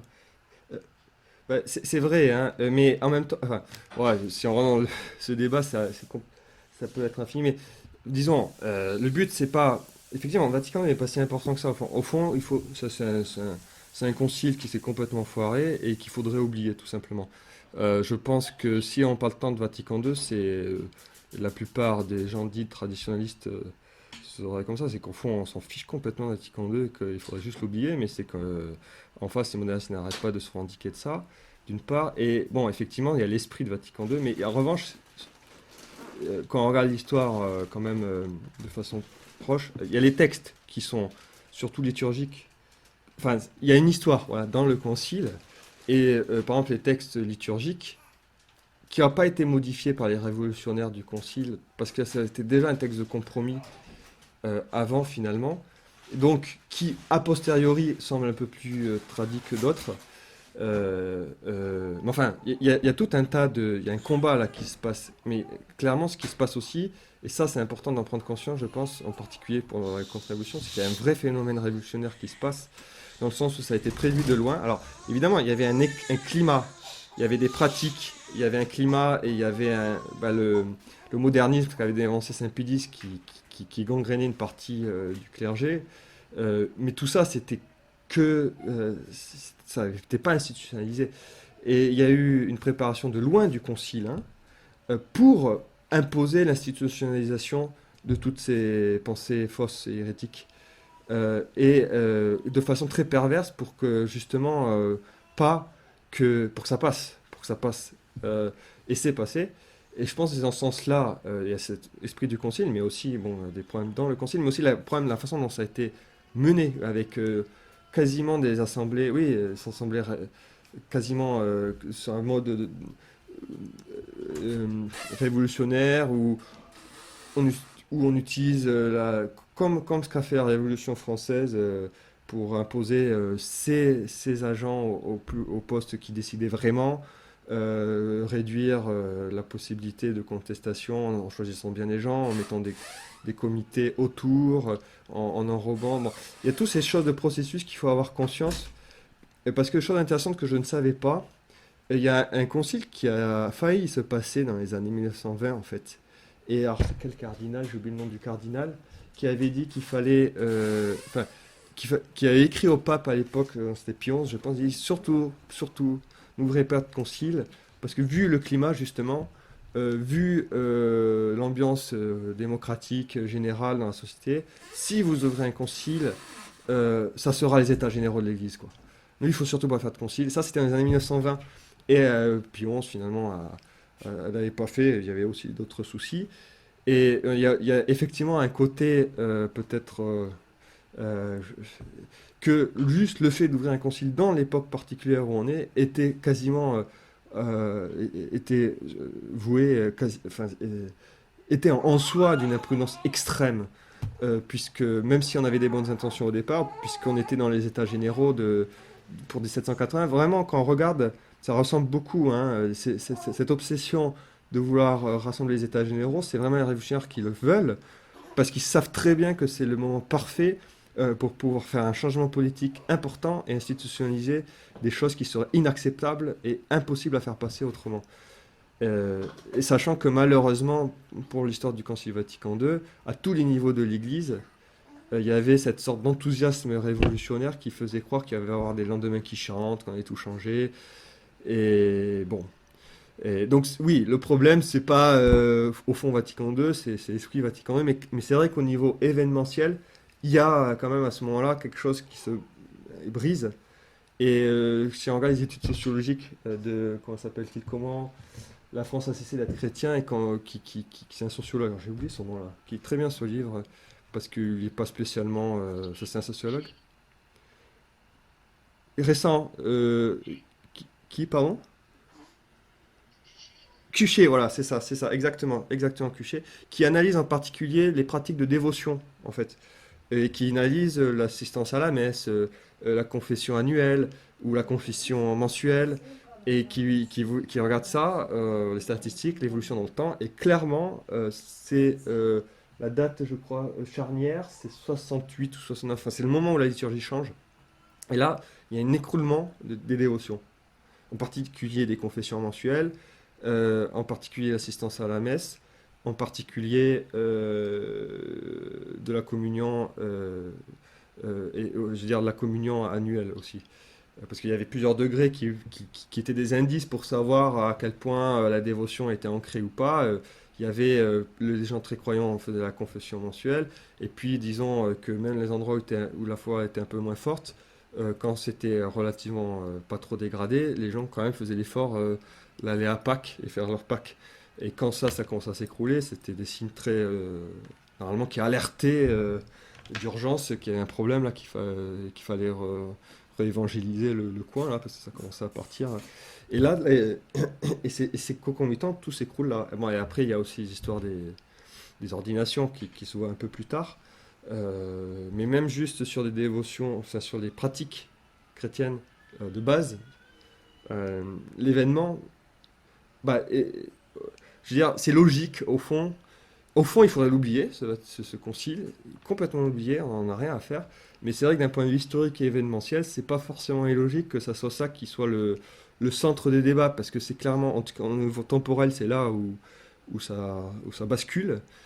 Et après, là, ça, c'est les historiens qui font leur travail, mais la façon dont ça a été fait, il y a vraiment des pratiques révolutionnaires. Mais bon, enfin, il faudra peut-être. C'est un sujet évidemment enfin, aujourd'hui qui est délicat pour. Ah voilà, il y a le chat, d'accord, j'avais pas vu.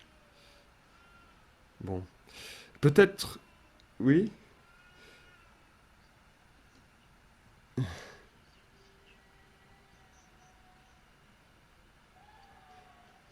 mais c'est vrai, c'est vrai. Ouais.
Tout à fait.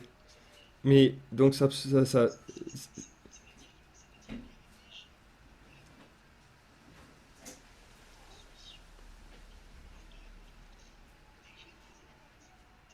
mais bien sûr, c'est Saint-Pédis qui fait sa réforme parce qu'il voit qu'il y a des problèmes de formation. Mais c'est là le truc, il faut pas idéaliser le concile. Le concile, on n'en a rien à faire, il faut l'oublier ce concile. C'est un mauvais concile.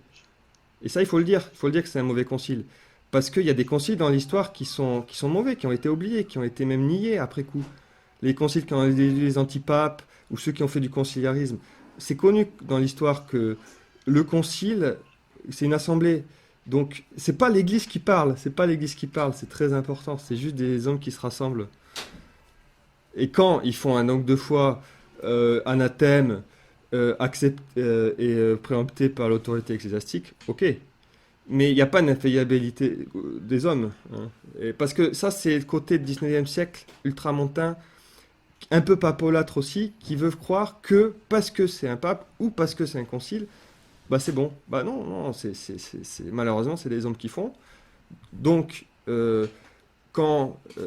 Parce que l'infidélité, pour ça aussi, c'est un sujet. Faut, si on rentre dedans, c'est tellement. Il y a tellement de-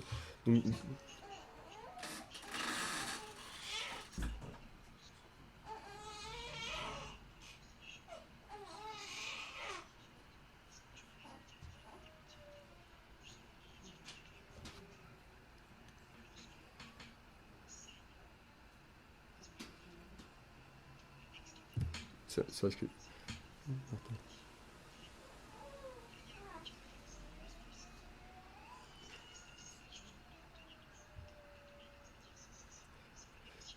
Non, mais bien sûr, mais ce charisme il n'est appliqué en pratique quasiment jamais. C'est ça qui est important.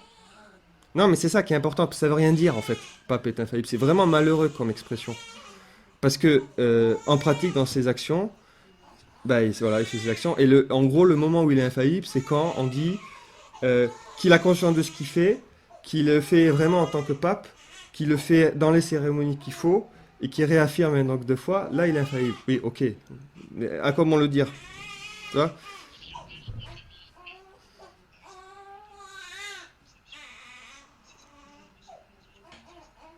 Oui, oui.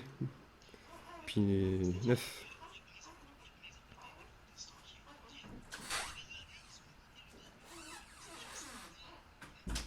Bah, bien sûr que non.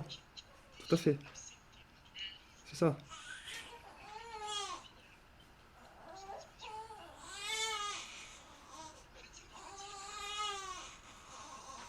C'est ça, c'est ça. Mais ça, c'est tout à fait, tout à fait. Mais c'est très rare, ces informations de dogme, ouais.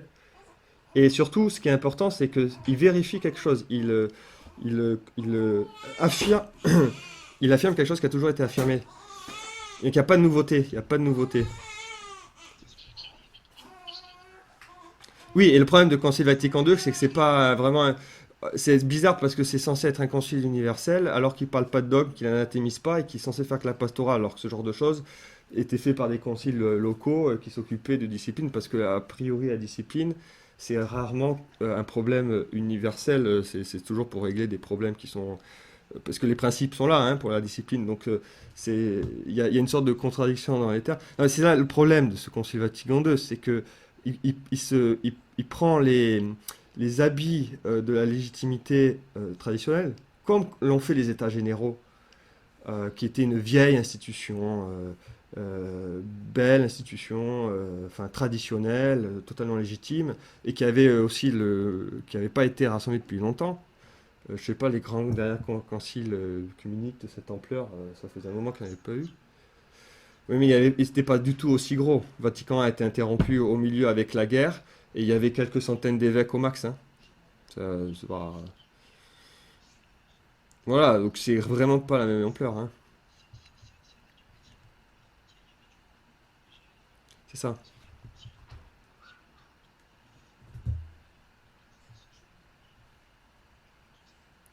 Oui,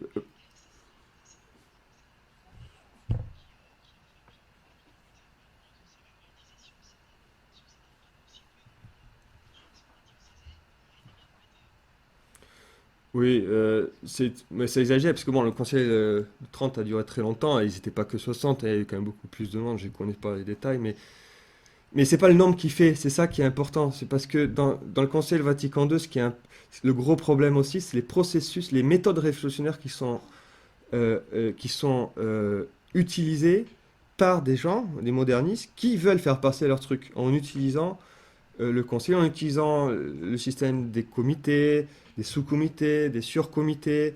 Il y a vraiment un procédé révolutionnaire qui, là, pour le coup, est une nouveauté complète qui n'a jamais existé dans les autres conciles. Mais il faut regarder l'organisation, hein, parce que c'est intéressant quand on regarde la façon dont c'est fait ces comités, qui fait que tout le monde s'est fait avoir et qu'il n'y a pas eu de résistance. Enfin, il y a eu une résistance en fait, hein, pas du tout que de Monseigneur Lefebvre. Hein. Ils étaient, le Citus, ils étaient 200 ou 300. Non, pendant le concile, le Citus, il a alors, j'ai quelqu'un parce que, mais parce que c'était l'ambiance, c'est ça qui est fou, c'est que c'était l'ambiance de l'époque. C'est que justement, c'était très pervers. Tout le monde, enfin les modernistes savaient très bien que si ils disaient clairement quelque chose d'hérétique dans les textes, ça passait pas. Donc, ils faisaient en sorte de noyer le poisson d'une part, et deuxièmement, il y a la résistance du Citus qui s'est mis en place, où il y a tout un tas de textes qui ont été finalement issus des thèses de transaction, comme on dit, où le pire a été évité et où la doctrine originelle a été remise, mais en fait, rien n'est clair.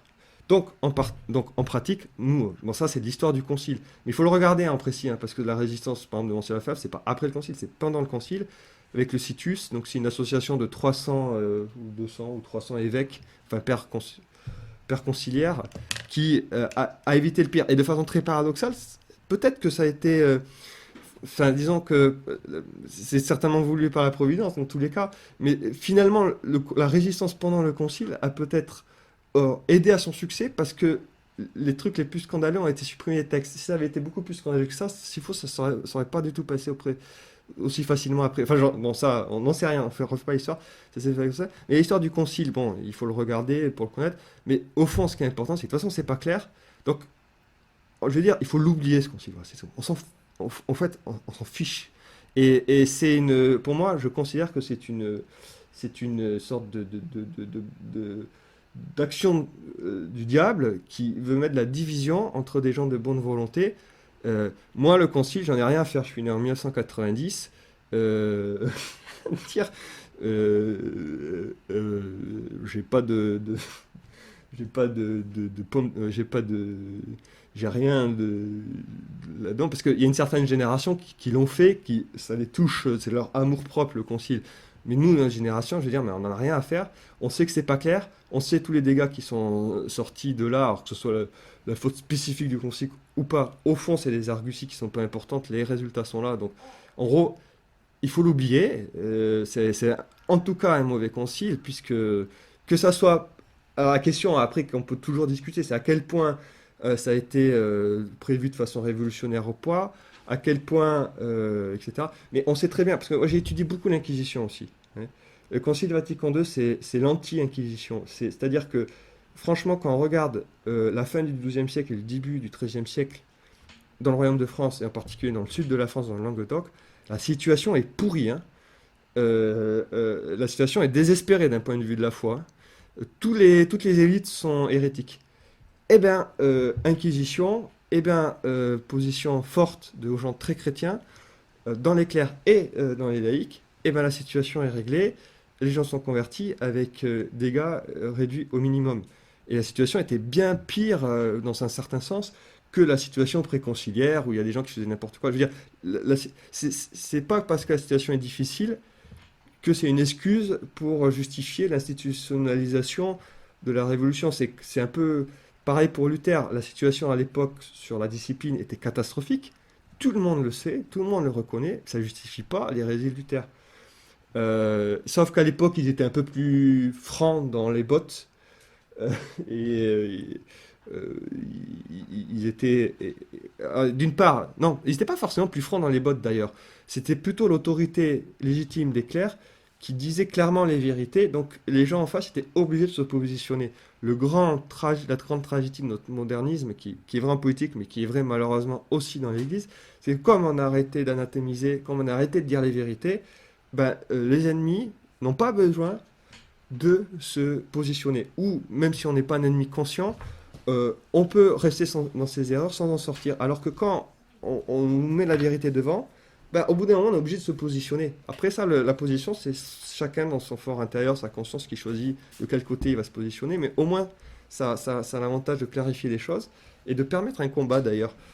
C'est le gros truc terrible du modernisme, de rester dans le magma informe et d'empêcher les gens de décider finalement, pour faire semblant de faire croire qu'il n'y a pas de combat, qu'il n'y a pas de vérité, et pour court-circuiter le combat, la résistance, et en fait, par derrière, institutionnaliser des choses qui sont très terribles. Et ça a été fait comme ça au XIXe siècle dans la société politique, parce que finalement ils se sont rendus compte que la révolution violente à la française était obligatoire parce qu'il fallait déraciner la royauté et l'Église catholique, mais que quand même le choc est tellement grand après que ça les a un peu ralentis.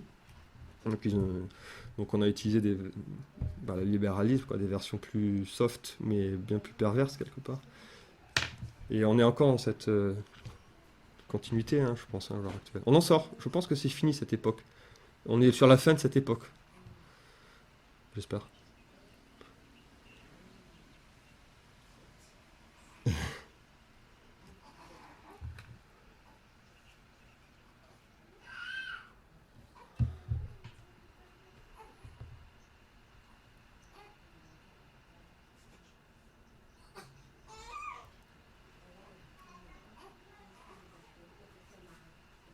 Oui, oui, mais on s'en fiche, en fait.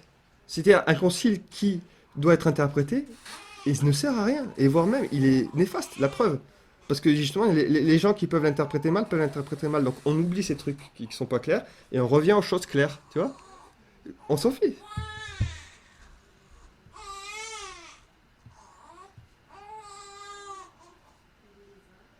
Eh ben si, c'est ça qui est fou. Eh ben si.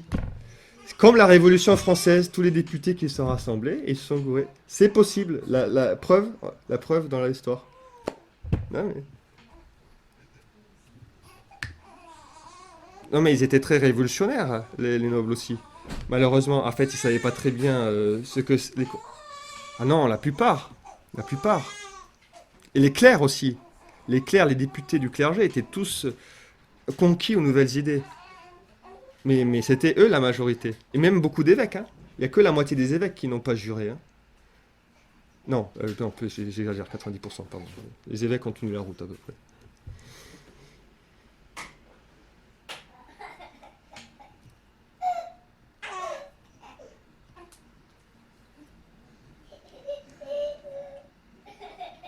Mais oui.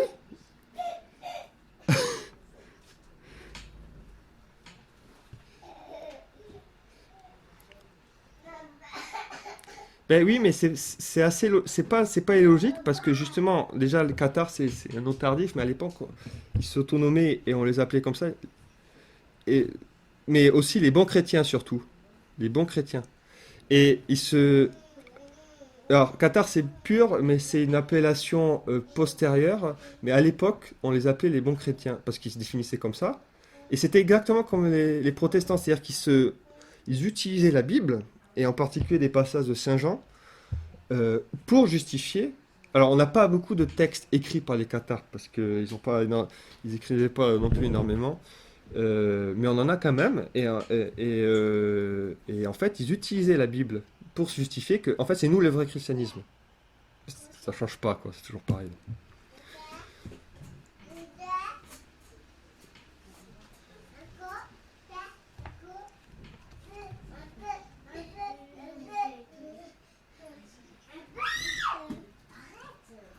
Oui, non, effectivement.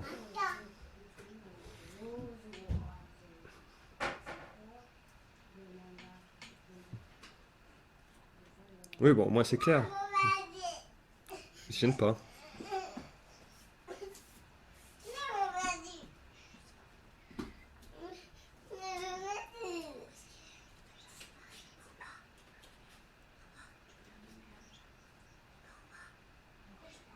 Mais toi-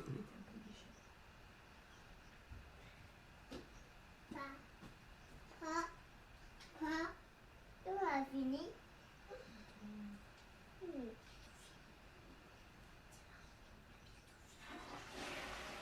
Oui.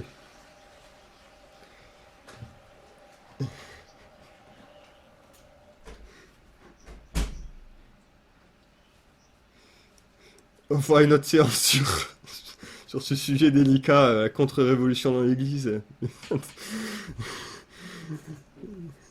Non mais c'est vrai, c'est important. Ce que je propose, c'est peut-être on conclut facile, juste avec une mini prière à la fin, et puis on se dira.